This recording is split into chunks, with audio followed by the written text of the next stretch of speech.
ಇವತ್ತು ಹಣಸಿನ ಬೀಜ ಮತ್ತು ಹುಳ್ಳಿಕಾಳು ಹಾಕಿ ಬಸ್ಸಾರು ಮಾಡ್ತಾಯಿದ್ದೀವಿ. ಎಷ್ಟು ಚೆನ್ನಾಗಿದೆ ನೋಡಿ ಹುಳ್ಳಿಕಾಳು. ಹಣಸಿನ ಬೀಜನ ಇವಾಗ ನಾವು ಕುಯ್ದಿರೋದ್ರಿಂದ ಬೆಳಗ್ಗೆ ಸಿಪ್ಪೆ ಜಜ್ಜಿದ್ರೆ ಬಿಡಲ್ಲ, ಅದಕ್ಕೋಸ್ಕರ ಚಾಕಲ್ಲಿ 2 ಭಾಗ ಮಾಡಿ ಈ ಥರ ಸುಳ್ದು ಹಾಕೋಬೇಕು. ನೋಡಿ ಈ ಥರ ಇಲ್ಲಿ ಜಜ್ಜಿದ್ರೆ, ಇಲ್ಲ ಒಣಗಿದ್ರೆ ಜಜ್ಜಿದ್ರೆ ಬಿಟ್ಟೋಗಿರೋದು, ಇದು ಜಜ್ಜಕ್ಕಾಗಲ್ಲ ಅಂತಲೇ ಚಾಕಲ್ಲಿ ಹಿಂಗಂತಂದರೆ ಬಂದ್ಬಿಡುತ್ತೆ ಅಷ್ಟೇ. ಎಲ್ಲ ಬಿಡಿಸಿ ಮತ್ತು ಬಸ್ಸಾರು ಮಾಡೋಣ ಅಂತ. ಹೇಗೆ ಮಾಡೋಣ, ನಮ್ಮ ಕಡೆ ಹೇಗೆ ಮಾಡ್ತಾರೆ ಅಂತ ನಮ್ಮ ಚಿಕ್ಕಮ್ಮ ಮಾಡ್ತಾಯಿತ್ತು ಇವತ್ತು ಬಸ್ಸಾರು, ನೋಡೋಣ.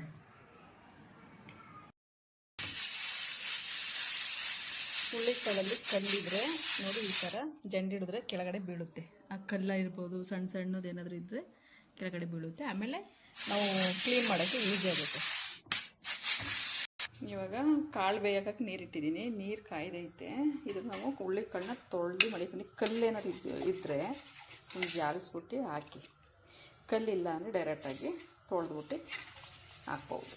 ನೋಡಿ ಈ ಥರ ಕಲ್ಲಿರಲ್ಲ ಅಂತ ಅಷ್ಟೇ, ಸಣ್ಣ ಕಲ್ಲೇನಾದ್ರು ಇದ್ದರೆ ಹೋಗುತ್ತೆ ಅಂತ ಈ ಥರ ಜಾಲಿಸ್ಬಿಟ್ಟು ಹಾಕಿ ಒಂದು ಕುದಿ ಬರುತ್ತಿದ್ದಂಗೆ ನಾನು ಹಣಸಿನ ಬೀಜ ಏನಾಯಿತು ಅದನ್ನು ತೊಳೆದ್ಬಿಟ್ಟು ಹಾಕೋಣ. ನೋಡಿ ಇದು ನೀರು ಕುದೀತಾ ಇದೆ. ಇವಾಗ ನಾವೇನು ಹಣಸಿನ ಬೀಜ ಬಿಡಿಸಿ ತೊಳೆದು ಇಟ್ಕೊಂಡಿದ್ದೀನಿ. ಅಕಸ್ಮಾತ್ ಏನಾದರೂ ಇದು ಮೇಲ್ಗಡೆದು ಇದನ್ನು ತೆಗಿಬೇಕು ಅಂತಂದರೆ ತಗೋಬೋದು, ನಾನೇನು ತೆಗಿಯಲ್ಲ. ನೀಟಾಗಿ ಕಟ್ ಮಾಡ್ಕೊಂಡು ತೊಳೆದು ಇಟ್ಕೊಂಡಿದ್ದೀನಿ. ಅದನ್ನು ಈ ಹುಳ್ಳಿಕಾಳು ಜೊತೆ ಹಾಕೋಣ. ಇದು ಹುಳ್ಳಿಕಾಳು ಹಾಕಾದ್ಮೇಲೆ 2 ಟೊಮೊಟೊ, ನಿಮಗೆ ಎಷ್ಟು ಸ್ವಲ್ಪ ಹಾಕಲ್ರಿ, ಕಾಳು ಎಷ್ಟು ಬೇಕೋ ಉಪ್ಪು ಅಷ್ಟು ಮಾತ್ರ ಹಾಕಿ, ಇಷ್ಟೇ ಸಾಕು. ಇದಾದಮೇಲೆ ಮುಸ್ಲ ಮುಚ್ಚಿ 1 ಕೂಗು ಇಲ್ಲಾಂದರೆ 2 ಕೂಗು ಕೂಗಿಸ್ಕೊಳ್ಳೋಣ. ನಾವು 2 ಕೂಗು ಕೂಗಿಸ್ತಾ ಇದ್ದೀವಿ. 2 ಕೂಗು ಕೂಗಿಸ್ಕೊಳ್ಳೋಣ. ಆಮೇಲೆ ರುಬ್ಕೊಳ್ಳೋಣ ಸ್ವಲ್ಪ ಮಸಾಲೆನ.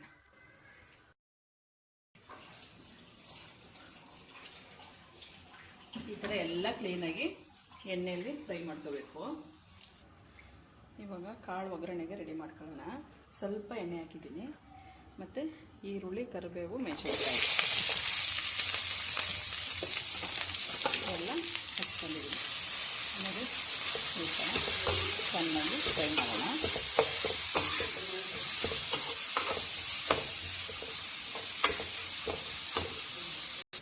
ಇವಾಗ ರುಬ್ಬಕ್ಕೆ ಕಾಯಿ ಒಂದು ಅರ್ಧ ಒಳ ತೊಗೊಂಡಿದ್ದೀನಿ, ಮತ್ತು ಮೆಣಸಿನ್ಕಾಯಿ ನಮಗೆ ಖಾರಕ್ಕೆ ಎಷ್ಟು ಬೇಕೋ ಅಷ್ಟು, ಮತ್ತು ಇದನ್ನು ಹುರ್ಕೊಂಡಿದ್ವಲ್ಲ ಇದು ಬೆಳ್ಳುಳ್ಳಿ ಮತ್ತು ಈರುಳ್ಳಿ, ಅದಕ್ಕೆ ಹಸಿರು 1-2 ಬೆಳ್ಳುಳ್ಳಿ ಈರುಳ್ಳಿ ಹಾಕಿದ್ದೀವಿ. ಆಮೇಲೆ ಟೊಮೊಟೊ ಬೇಯಿಸಿರೋದು, ಕಾಳು ನಮ್ಗೆ ಎಷ್ಟು ಬೇಕೋ ಕಾಳಿಗೆ ಅಷ್ಟು ಎತ್ತು ಮಡಿಕೊಂಡಿದ್ದೀವಿ. ಇಷ್ಟೆಲ್ಲ ರುಬ್ಕೊಬರೋಣ. ಅಷ್ಟೊತ್ತಿಗೆ ಒಗ್ಗರಣೆಗೆ ಇಟ್ಟಿದ್ವಲ್ಲ, ಇದು ಈರುಳ್ಳಿ ಸ್ವಲ್ಪ ಫ್ರೈ ಆಯಿತು. ಇವಾಗ ಸ್ವಲ್ಪ ಉಪ್ಪು ಹಾಕೊಳ್ಳೋಣ. ನೋಡಿ ಇವಾಗ ಕಾಳಕ್ಕೆ ಎಷ್ಟು ಬೇಕೋ ಅಷ್ಟು ಉಪ್ಪು ಹಾಕ್ಕೊಂಡು ಫ್ರೈ ಮಾಡ್ತೀವಿ. ಹುಣಸೆಹಣ್ಣು ಮರ್ತ್ಬಿಟ್ಟಿದೆ ಹಾಕೊಳ್ಳೋದು.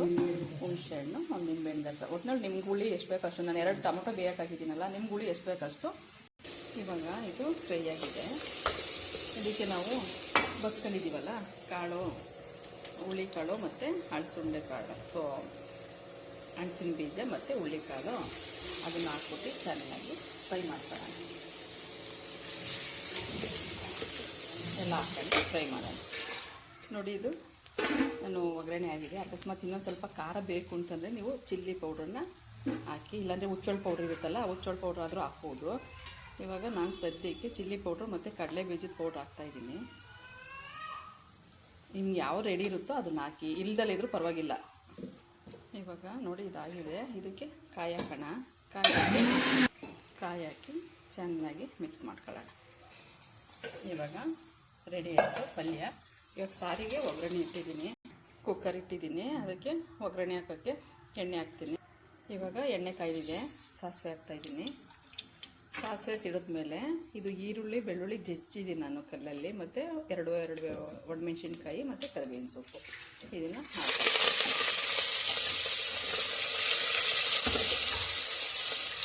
ನೋಡಿ ಒಗ್ಗರಣೆ ರೆಡಿ ಆಗೈತೆ. ಇವಾಗ ನಾನೇನು ಮಸಾಲೆ ಎಲ್ಲ ರುಬ್ಕೊಂಡಿದ್ದೀನಲ್ಲ ಅದನ್ನು ಒಳಗಡೆ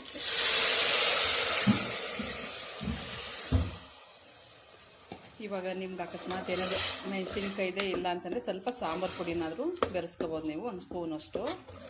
ಇವಾಗ ನೀವು ಅದಕ್ಕೆ ಎಷ್ಟು ಬೇಕು, ಇವಾಗ ಸಪ್ಪು ನೀರು ನಾನು ಹಾಕಿದ್ದೀನಿ. ಇವಾಗ ನಮ್ಗೆ ಅಳತೆಗೆ ಎಷ್ಟು ಬೇಕು ಅಷ್ಟು ನೀರು ಹಾಕಿ ಮಿಕ್ಸ್ ಮಾಡೋಣ.